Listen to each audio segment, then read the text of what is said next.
attention. It sure is. It's on the front page of left-leaning Libération. Égypte, la révolution part en courant, so it's a play on words between partir en courant means to slip away, to run away. So the revolution is slipping away with the play on words with Quran there. In their editorial, Libération says that the election of the Muslim Brotherhood's candidate is very symbolic. It's definitely important for the Arab world as a whole, but the editorial points out that the army is still largely in charge, pulling the strings, and the army has made the role of president an empty shell, according to Libération, by removing a lot of the president's powers. Now, Libération also points out that unfortunately there was a high abstention rate, notably from young people who sparked the revolution in the very first place. And the election in Egypt is also in the editorial of Le Figaro, which also calls it a very symbolic election. It says that it crowns the rise in power of Islamists in the wake of the Arab Spring. It says that the Islamists definitely scored an important point with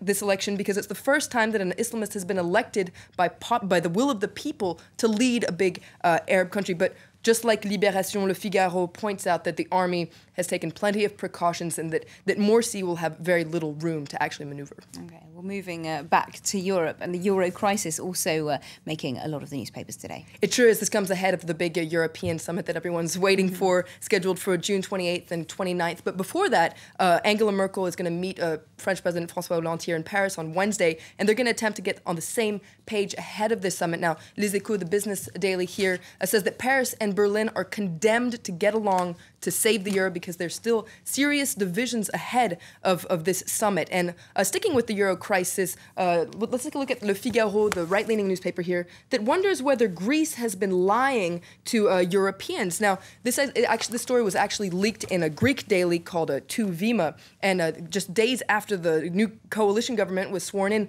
Greece is accused of hiring 70,000 civil servants in the last year and hiding it. Now, this violates the terms of the bailout accords of 2010 and 2011 between Greece and the Troika, so the EU, the ECB, and the IMF. And one of the conditions for this bailout was harsh austerity measures. And at the time, the socialist PASOK government had promised it would fire several thousand civil servants in exchange for this 110 billion euro bailout. So as you can imagine, the former Prime Minister, George Papandreou, has been drawing a lot of criticism for what people are calling double talk. Now, it's important to note, though, that the Greek government does deny these accusations, but it's likely to make future negotiations with the Troika very difficult. Fascinating, particularly as they're pushing for an extension at the moment on those bailout negotiations. Very, very interesting. Watch this space. Meanwhile, here in France, the economy getting a lot of attention as well. The economy's all over the press today. On the front page of Le Parisien, it's calling it the government's headache, les casse-têtes du gouvernement. The government needs to find 7.5 billion euros to make good on François Hollande's campaign promises, and Prime Minister Jean-Marc Ayrault is gathering his ministers today to kind of make an attack plan. The government is facing several challenges, so this EU crisis, of course, unemployment, changing the tax system, and minimum wage. The government has promised to increase minimum wage by 2%, but according to the communist paper L'Humanité, that's not enough. They call it just a slight little finger flick nudge forward instead of the real helping hand that workers need, because according to L'Humanité, an increase in 2% would translate into an increase of 6.6 euros a month for workers, and according to L'Humanité, that's not enough. And the paper is quite disappointed and critical of the government.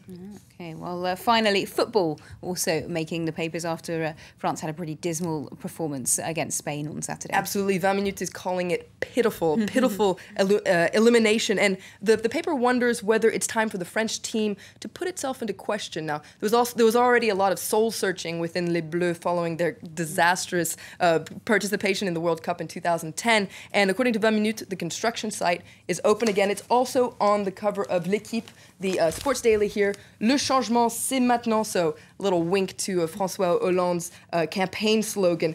Change is now.